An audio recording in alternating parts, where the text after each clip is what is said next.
Бұл наразылардан қашып бара жатқан Непалдың қаржы министрі. Ал бұл елдің вице-премьері. Басына мотоцикл шлемін киіп, жасырынбақшы болды. Бәрібір оны танып қойды. Басқа шенеуніктерді осылай эвакуация жасады. Мұның бәрі былтыр Непалда болған наразылық кадрлары. Бұл оқиға әлемде Z ұрпақ революциясы аталып кетті. Өйткені митингіге негізінен жастар шықты. Олардың көшеге шығуына әлеуметтік желінің бұғатталуы, жемқорлық, саяси жүйе түрткі болды. Ақыры Непалда билік ауысты. 2025 жылы әлемде кемі 10 елдегі наразылықтың қозғаушы күші жастар болды. Сербия, Кения, Индонезия, Мадагаскар, Мексика, Марокко, Перу, Филиппин, Тимор-Лесте. Кей елдерде жастар өзін Gen Z деп атады.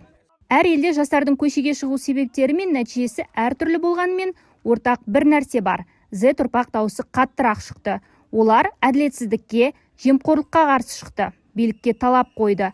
Ал Қазақстанда ше Z ұрпақты не толғандырады? Әлеуметтану ғылымының әдістемесіне сәйкес Z ұрпаққа 1997-2012 жылдар аралығында туған буын кіреді. Қазір олар 13 пен 28 жас арасында. Бұған дейін туғандарды миллениалдар дейді. Оған дейінгілер X ұрпақ және бумерлер. Z ұрпақтан кейінгілер альфа ұрпақ. Қазақстан халқының саны 20 миллионнан асады. Оның 22% 18-35 арасындағы жастар. Шамамен 5 миллионға жуықтайды. Бұл топтың ішінде нақты Z буын өкілдерінің саны 2 миллионға жуық. Былтыр Ұлыбританияның The British Council ұйымы келесі буын атты зерттеуін жариялады. Оны лондондық LCA Consulting және қазақстандық Central Asia Barometer зерттеушілері жүргізген. Сауалнамаға Қазақстанның барлық өңірінде тұратын 18-35 жас арасындағы 2000 адам қатысқан. Қазақстандағы жастар арасында жүргізілген сауалнама қорытындысына қарасақ, ерлер әйелдерге қарағанда көбірек саяси белсенді. Қала жастары ауылда тұратын жастарға қарағанда саясатқа жиі араласады. Сауалнама нәтижесіне сәйкес, жас ұлғайған сайын саясатқа қызығушылықта, белсенділікте азаяды. 18-24 жас арасындағы жастардың шамамен 4-тен 1-і өзін саяси белсендімін деп санайды, ал 30-35 жасқа келгенде бұл көрсеткіш 13%-ға дейін төмендейді. Қазақстанда жастардың көбі саясатқа араласудың қолжетімді мүмкіндіктерін көп пайдаланбайды, яғни белсенділігі төмен. Жастар арасында саясатқа қатысудың ең кең тараған түрі сайлауда дауыс беру. Бірақ бұл жерде де көрсеткіш жоғары емес. Жастардың 30%-нан азы ғана соңғы сайлауда дауыс бергенін айтқан. Ал дауыс беру саясатқа қатысудың ең негізгі, ең қарапайым жолы. Соның өзі төмен деңгейде болғандықтан, бұл жастардың жалпы саяси белсенділігі шектеулі екенін көрсетеді дейді зерттеу авторлары. Биыл Z ұрпақ көшеге шыққан елдерде әлеуметтік желі митинг ұйымдастыру құралы наразылықтың негізгі алаңы болды. Өйткені желіні қолданушылардың негізгі бөлігі жастар.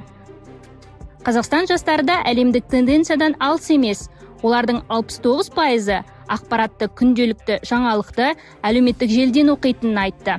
35%-ы теледидардан, 34%-ы интернет сайттардан, 22%-ы отбасынан, 18%-ы достарынан еститінін айтқан. Газет оқып, радио тыңдайтындар үлесі 5-6%. Азаттық сөйлескен алматылық жастарда ақпаратты көбіне желден алатынын айтты. Алайда көбі саяси жаңалықтар қызықтырмайды дейді. Жаңалықтарды көбінесе кешке жақын отбасымызбен отырған кезде каналдардан көреміз, теледидардан көреміз, және сонымен қатар өзімде мысалы көптеген қазір Instagram парақшалар бар ғой, ЗТБ, андай Тенгри Ньюс деген сияқты. Саясат деген не екенін білесің ба? Иә, білем саясат. Оған сен қадағалайсың ба? Қазақстанда не болып жатыр? Әлбетте қадағалаймын. Қазақстанда, мысалы, Украина мен Ресей соғысының кесірінен Ресейде біздің неміз бар ғой, мұнай, газ тасымалдайтын не бар, сол жаққа прямой тасымалдайды. Сол тасымалдайтын жерді Украина не істеген, жар жерген ба? Соның кесірінен Қазақстан мұнай мен газ анамын соған жеткізе алмай, шығынға кішкене батқандай болған, бірақ оны Тоқаев жауып жатыр. Біз Ресей мен Қытайдың арасында тұрғандықтан сауда, саттық бәрі біздің қолымыздағы. Телевизор көрмеймін мен үйде. Мен телефоннан, TikToктан шығып қалады анда-санда. Вообще не интересуюсь, что происходит. Жаңалық қарайсыз ба жалпы? Это лишь бы меня не коснулось в этот момент. То, что меня не касается, меня не интересует. Студентпін ғой мен, стипендия көтерсе деп мен сол жақты қараймын енді. И там университетінде бірдеңе болады, соны қараймын. Басқа вообще қызықтырмайды екен. Өзіңе байланысты ғой. стипендия жетпейді десең, жұмысқа шық, базар жоқ. Жұмыс істегің келмейді, стипендия алғың келеді десе, оққа базар жоқ, на повышкаға шық.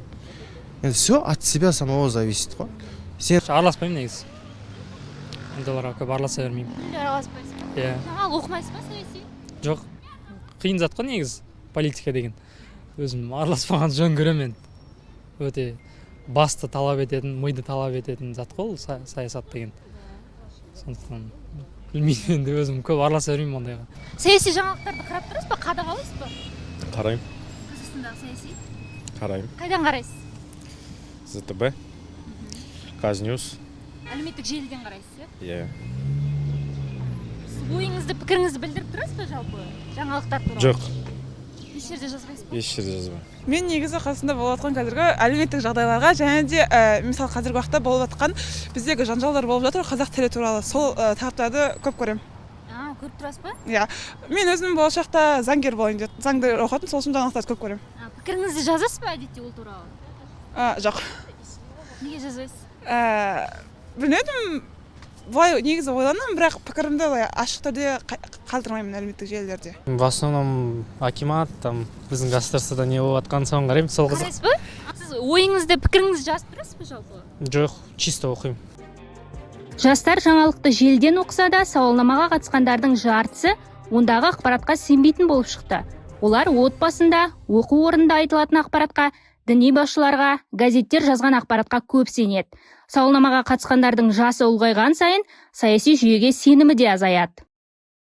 Осы сауалнамада сарапшы болған әлеуметтанушы Айман Жүсіпованың айтуынша, Қазақстандағы Z ұрпақ саяси ұйымдарға ұзақ мерзімді мүше болудан гөрі тез нәтиже беретін әрекеттерге басымдық береді. Бұрынғы ұрпақтар саяси партияларға мүше болуды таңдаса, қазіргі жастар иерархиясыз және жағдайға қарай бірігетін форматтарды таңдайды. Ол онлайн петициялар, флешмобтар, краудфандинг және әлеуметтік желідегі компаниялар белсенділіктің қалыпты арналарына айналып отыр дейді. Қазақстанда жастардың азаматтық белсенділігі саясаттан гөрі экология, волонтерлік, әлеуметтік жобалар мен цифрлық бастамаларда көбірек көрінеді. Олар партиялармен немесе бюрократиямен байланысқаннан гөрі нақты мәселелерді шешуді таңдайды. Халықаралық зерттеулер бұл үрдістің тек Қазақстанға ғана емес, басқа елдерге де тән екенін көрсетеді. Мұның себептері ақпараттың көптігі, қоғамдық мәселелерге қызығушылық пен саяси пікірталасқа дайындық арасындағы алшақтық, азаматтық білімнің аздығы және институттарға деген сенімнің төмендеуі. Қазақстанда 25 жасқа дейінгі жастардың саясатқа қызығушылығы төмен екенін сауалнамада көрсеткен. Қазақстандағы жастарды зерттеп жүрген сарапшы Серік Бейсенбаевтың айтуынша, бұл әлемдік үрдіс. Z ұрпақ деген шартты нәрсе екендігін ескеру керек. Өйткені бұл негізінен маркетингтің тілі. Жалпылама біріктірмей, тек жас буын, болмаса жастар деп алайық. Қазақстандағы енді бұл ресми түрде 18 бен 35 жас аралығындағы азаматтар, және де бұлардың енді саяси қызығушылығы төмен салыстырмалы түрде, әсіресе 18 бен 22 жас аралығындағы студент жастары бізде саясатқа ең аз қызығатын, жаңалықтарды ең аз көретін топ. Және мынау көңіл күй тұрғысынан оптимизм жоғары топ.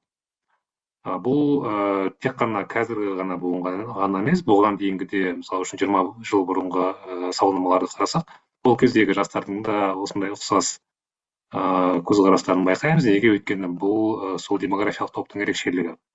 Бұлар жаңағы өмірде ересек өмірге ендігі аяқ басқан, бірінші орынға өзінің оқуын қояды, жаңағы жұмысқа орналасу деген секілді өмірлік басымдықтары, приоритеттері әлі басқаша. Және де 25 жастан кейін барып саясатқа деген қызығушылық арта бастайды. Саяси қызығушылық арасында төмен.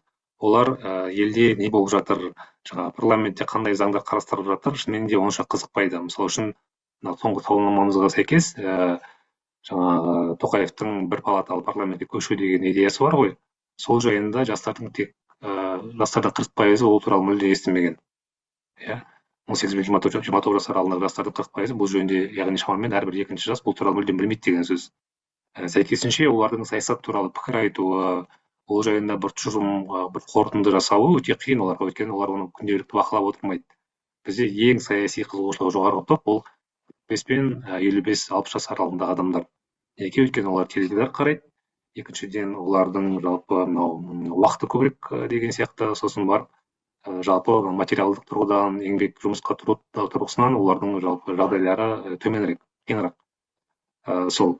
Сондықтан да жаңағы саяси қызығушылықты біз күнделікті өмірде жастардан байқамаймыз расында да. Сарапшының ойынша, жастар саясатқа қызықпаса да, елде наразылық көңіл-күй артса, оған бірінші қатысады. Өйткені олар белсенді, олар жаңағы тез жинақталады және де мынау эмоциялық түрде әрекет етуге бейімірек, ересектерге қараған кезде. Сондықтан да енді жаңағы басқа сіз атаған елдердің контекстінде бұл жалпы спаттарында байқаймыз, яғни көшеге бірінші болып шыққан жастар, енді ол жерде де әр елдің жағдайы әртүрлі, ол жаңағы проблемалары әртүрлі.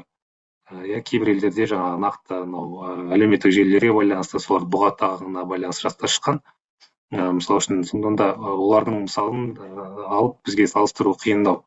Яғни Қазақстанның жағдайында қазіргі күні номер бірінші мәселе ол қымбатшылық мәселесі.